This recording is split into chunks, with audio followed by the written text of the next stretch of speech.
Hello students, this is Raju sir from HRA Imperial Public School Chhapra.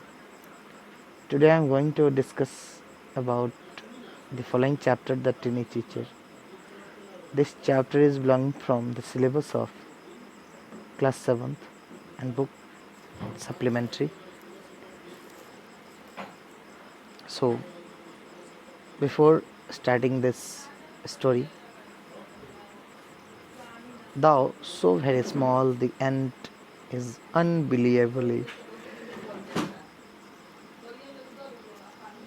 Intelligent and hard working.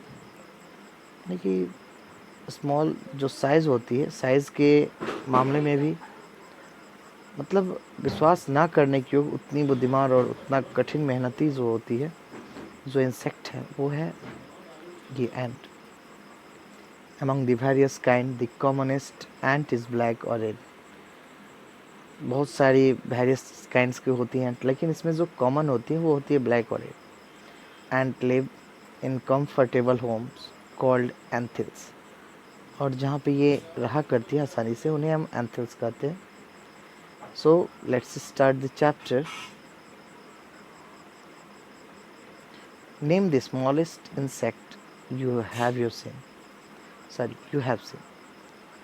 अब उस सबसे छोटे जानवर का, छोटे से कीट का नाम बताइए जो क्या करता है, तो जिसे आपने देखा है। एंड द वाइजेस्ट, और जो सबसे बुद्धिमान हो। इज इट द फ्लाई, क्या ये उड़ सकता है? नो इट इजंट, नहीं ये नहीं। इज इट द मॉस्किटो, क्या ये मच्छर है? नो नॉट द मॉस्किटो, मच्छर नहीं है। Then it must be the worm, it means that ये वॉर्म हो सकता है। No no. The commonest, the smallest but the wisest insect is the ant. तब हम पाते हैं कि जो सबसे इन सब में कॉमन होता है, यानी कि जो सबसे छोटा हो, सबसे बुद्धिमान हो और वो इंसेक्ट भी हो, वो होता है एंट, यानी कि चींटी। The story of an ant's life sounds almost untrue.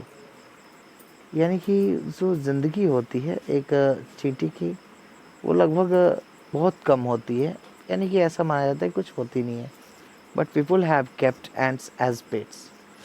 लेकिन बहुत सारी जगह इन्हें क्या किया जाता है, तो पेट की तरह पाला जाता है। And have watched their daily behaviour closely. और उनकी रोज़ की जो रोज़ आदत है, उनको बड़ी ध्यान से देखा भी जाता है। So we know a number of facts about this tiny hard working and intelligent creature. तो इस कारण हमें इनके बारे में बहुत सारी वास्तविकताएं जो हैं वो जाननी चाहिए, इस छोटी और हार्ड वर्किंग और इंटेलिजेंट क्रिएचर के बारे में। An ant uses its feelers और antennae to talk to other ants by passing message through them. यानी कि जो ये चींटियाँ हुआ करती हैं, उनमें एक विशेष प्रकार का एंटीना जैसा होता है नाक के बाहर की तरफ, जिसकी सहायता से ये एक दूसरे से क्या कर सकते हैं, तो अपनी जो बातें, जैसा आप पिक्चर में देख पा रहे हैं, ये अपनी बात एक दूसरे तक मैसेज को पहुंचा पाते हैं।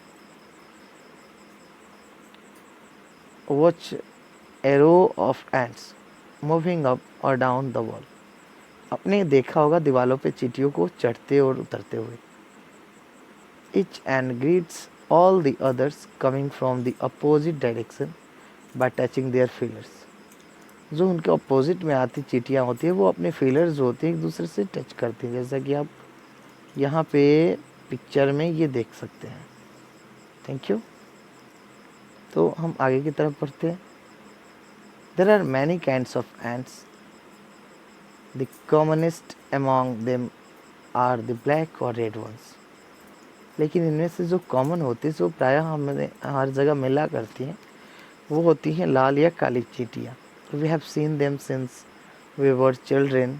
हमने उन्हें बचपन से देखा है। But haven't paid enough attention to them. लेकिन कभी उन पर ध्यान नहीं दिया। वेयर डू दे लिव, कहाँ वो रहते हैं? In their comfortable homes called nest और एंथिल्स। यानी कि जहाँ वो रहते हैं उनको नेस्ट कहा जाता है या एंथिल्स कहा जाता है। सॉरी,